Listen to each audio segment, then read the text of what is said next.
रामकृष्णारी आम्ही येणे सुखी म्हणा विठ्ठल विठ्ठल मुखी कंठी बाळगा तुळशी ऋत करा एकादशी। जगत वंदनीय जगत तुकोबरायांनी आपल्या गाथेमध्ये आपल्या स्वराज्याचे जे राजे होते छत्रपती शिवाजी महाराज यांच्यासाठी 25 अभंग मित्रांनो लिहिलेत। एक गुरु आपल्या शिष्याला उपदेश करतो असे अभंग आहेत आणि त्या अभंगामध्ये छत्रपती शिवाजी महाराजांना संत तुकाराम महाराजांनी उपदेशवर अभंग दिलेत आणि त्यातला हा एक निवडक अभंगापैकी एक अभंग आहे मित्रांनो की त्यामध्ये महाराज म्हणतायत आम्ही येणे सुखी म्हणा विठ्ठल विठ्ठल मुखी कंठी बाळगा तुळशी ऋत करा एकादशी। जगत वंदनीय जगत तुकोबरायांनी आपल्या राजाला उपदेश करावा एवढे मोठे तुकोबराय होते आणि छत्रपतींनी ज्यांना आपले गुरु मानले असे तुकोबराय होते। हे लोकांना कळावं, हे लोकांना माहिती हो, जे छत्रपती होते त्या छत्रपती ज्या वेळेला त्यांना कळालं की कोणतरी एक देहूमध्ये फार मोठा सत्पुरुष कोणतरी एक फार मोठा महाराज देहूमध्ये आहेत, त्यावेळेला त्यांनी काय केलं, आपले जे निवडक लोक होते ते देहूला पाठवले आणि सांगितलं की ते तुकोबरायांची थोडीशी तुम्ही माहिती घ्या किंवा तुकोबराय काय आहेत कळावं। तर त्यावेळेला तुकोबरायांच्या घरी छत्रपतींनी नजराणा पाठवला। नजराणामध्ये त्यावेळेचे दागदागिने असतील, सोनं असेल, मोहरा असतील, सोने चांदीची जी तबका असतील अशी ही ताटाच्या ताटं भरून पाठवली मित्रांनो। परंतु तुकोबराया त्यावेळेला म्हणतात सोने नाणे आम्हा मृत्तिके समान, मला हे सोनं नाणं राजे ह्याची काही गरज नाही आहे। ज्या वेळेला छत्रपती तुकोबरायांच्या भेटीसाठी येतात नजराणा पाठवलेला असतो त्यावेळेला घरी शोधत जातात तुकोबरायांचं घर कुठे आहे। मंदिराच्या बाजूला तुकोबरायांचं घर आणि त्या घरी गेल्यानंतर आईसाहेबांना खूप मोठा आनंद होतो। कुठली पण महिला असेल आणि तिला जर द्रवरूप एखादी गोष्ट मिळाली तर ती खूप आनंदी होती, पैसा असू द्यात, सोनं नाणं असू द्यात, प्रॉपर्टीज असू द्यात।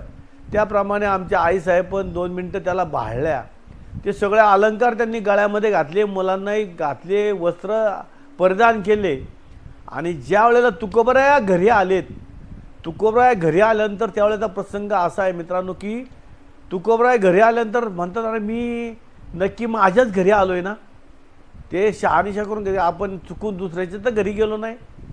तर आतलं ते वैभव पाहतात, नवीन सर्वांच्या अंगावरती वस्त्र असतात, नवीन अलंकार परिधान केलेले असतात, मुलांनी पण केलेले असतात, महादेवनी पण केलेले असतात, भागीरथीबाईंनी केलेले असतात, आईसाहेबांनी केलेले असतात। त्यामुळे थोडे 2 मिनटं ते पण भाळून जातात, पण ते सांगतात की सोने नाणे आम्हा मृत्तिके समान।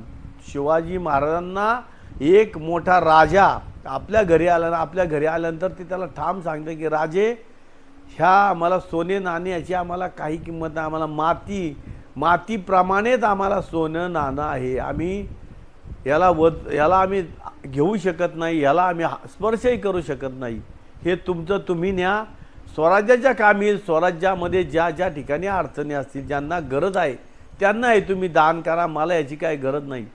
त्यावेळेस छत्रपती म्हणतात अरे तुम्ही एवढे मोठे महान संत आहात आणि या ठिकाणी आज तुम्ही एवढं लोकांना एक कीर्तनाच्या माध्यमातून प्रवचनाच्या माध्यमातून तुम्ही लोकांना घडवताय, लोकांवरती चांगले संस्कार करताय आणि त्यावेळेला तुकोबरायांनी हा उपदेशवर अभंग छत्रपती शिवाजी महाराजांना दिला।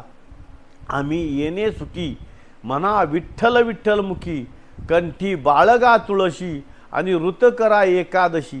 त्यावेळेला सांगितलं की आम्हाला सगळ्यात जे प्रेम कशात आहे तर आम्ही तुम्ही मनाने विठ्ठल विठ्ठल जप करा, भजन करा, नामचिंतन करा आणि आणखीन काय करा तर तुळशीची पवित्र अशी माळ तुमच्या कंठी बाळगा, ज्याप्रमाणे सुंदर ते ध्यान उभे विठेवरी करकटावरी ठेवूनिया, तुळशी हार गळा कासे पितांबर आवडे निरंतर हेची ध्यान, मकर कुंडले तळपती श्रवणी कंठी कौस्तुभमणी विराजित, तुका म्हणे माझे हेची सर्व सुख पाहीन श्रीमुख आवडीने, तुका म्हणे माझे हेची सर्व सुख पाहीन श्रीमुख आवडीने, तुळशी हार गळा कासे पितांबर आवडे निरंतर हेची ध्यान।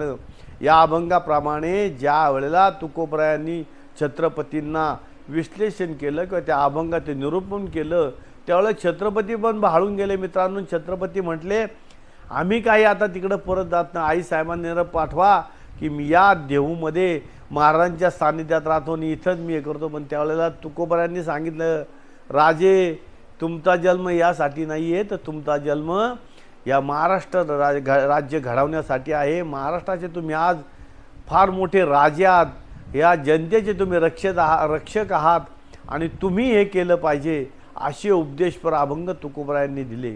आणि याच मंदिरामध्ये ज्या वेळेला छत्रपती शिवाजी महाराज तुकोबरायांच्या कीर्तनाला येऊन ज्या आता भजनी मंडप आहे, ज्या ठिकाणी राऊळ आहे, ज्या राऊळामध्ये ज्या ठिकाणी आतमध्ये स्वयंमूर्त्या आहेत, नांदे तया घरी दैवत पंढरीचे जे दैवत नांदायला तुकोबरायांच्या घरी, तुकोबरायांच्या अगोदर 8 पिढ्या, हे गाव कसं असावं, या गावातली ठिकाणं कशी असाव्यात, नदी कशी असावी, इंद्रायणी माता कशी असावी, इथले ओढे नाले डोंगर कसे असावे, त्याची रचना करण्यासाठी 8 पिढ्या साक्षात भगवंत ज्या ठिकाणी उभे राहील त्या ठिकाणी तुकोबरायांच्या कीर्तनासाठी छत्रपती शिवाजी महाराज ज्या वेळेला येऊन स्थानापन्न झाले, त्यावेळेला तुकोबरा त्या जे आता भजनी मंडप म्हणतो त्या भजनी मंडपामध्ये तुकोबरा कीर्तनाला उभे आहेत, सर्व टाळकरी बाजूने उभे आहेत आणि तुकोबरा भजनात कीर्तनामध्ये दंग झालेत, कीर्तन रंगात आलेलं आहे.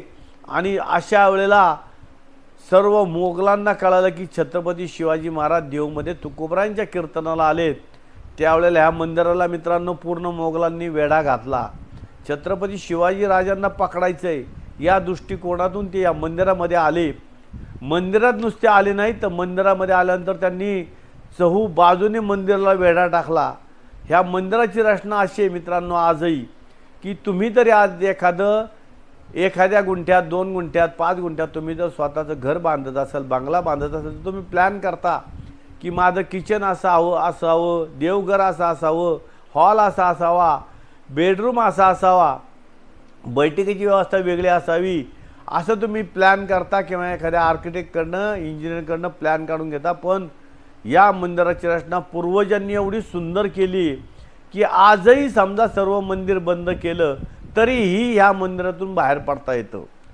तरीही या ठिकाणाहून 2 ठिकाणं अशी आहेत की आपण सर्व रस्ते बंद केले तर त्या ठिकाणाहून आपण बाहेर पडू शकतो. असं नियोजन पूर्वीचे लोक फार हुशार होते म्हणतात ते खरं आहे. पूर्वीच्या लोकांनी दिवाळी बरोबर थंडीतच का घेतली की हे जे लोक गोडधोड खातील, स्निग्ध पदार्थ खातील आणि आपली जी शरीराला जी गरज आहे ही थंडीच्या दिवसात आपल्याला गोडधोड मिळावं. शरीराला इतर वेळेला आपण शेतकरी समाज आहोत, प्रत्येक दिवशी भाजी भाकरी करणे, शेतात जाणे, राबणे, संध्याकाळी परत येणे, दिनचर्या करणे आणि आपला उद्योग करणे अशी आपली परंपरा आहे. परंतु त्या जुनी लोक एवढी हुशार होती की त्यांनी बरोबर थंडीमध्ये दिवाळी घेतली की त्यामुळं तरी लोक काय करतील, गोडधोड करतील आणि गोडधोड करून मग प्रत्येकजण आपल्या शरीराला जी गोष्ट हवी ती करेल. या मंदिराला सर्व मोगलांनी वेढा घातला आणि त्यावेळेला तुकोबरायांना साक्षात्कार झाला की अरे आज माझ्या राजाला पकडायला मोगल सैनिक बाहेरून उभे, राजा माझ्या कीर्तनात बसलाय, पांडुरंगा तूच माझ्या राजाला वाचू शकतोस. आणि या मंदिरामध्ये एक 5 मिनिटामध्ये एवढा मोठा बदल झाला मित्रांनो की जिकडं पाहिलं तिकडं छत्रपती शिवाजी महाराज दिसू लागले. एखादा वारकरी जरी असेल त्याला धरला तरी तो छत्रपती वाटू लागला, एखादा लहान मुलगा असेल तरी छत्रपती वाटू लागला, पखवाद्या जो असेल तो पण छत्रपती शिवाजी महाराज वाटू लागले. आणि तोपर्यंत मागच्या बाजूने जी पाऊलवाट आहे ज्या ठिकाणून बाहेरातून उतरून जाता येतं त्या मार्गे छत्रपती शिवाजी महाराज पसार झाले. आणि मग तुकोबरायांना मोठं समाधान वाटलं की आज मी माझ्या राजावालाला वाचू शकलो. आणि मग त्यावेळेस छत्रपती शिवाजी महाराज इथनं पसार झाले. अशी एक आख्यायिका आहे की जेणेकरून ज्या ठिकाणी तुकोबराय कीर्तनाला जायचे त्या ठिकाणी तरुणांना निहाळायचे. तरुण काय आहे, तरुणाला ते पटवून द्यायचे की आपण स्वराज्य रक्षक आहोत, स्वराज्याची आपण जी पायघडणी केलेली आहे त्या राजाला आपण मदत केली पाहिजे.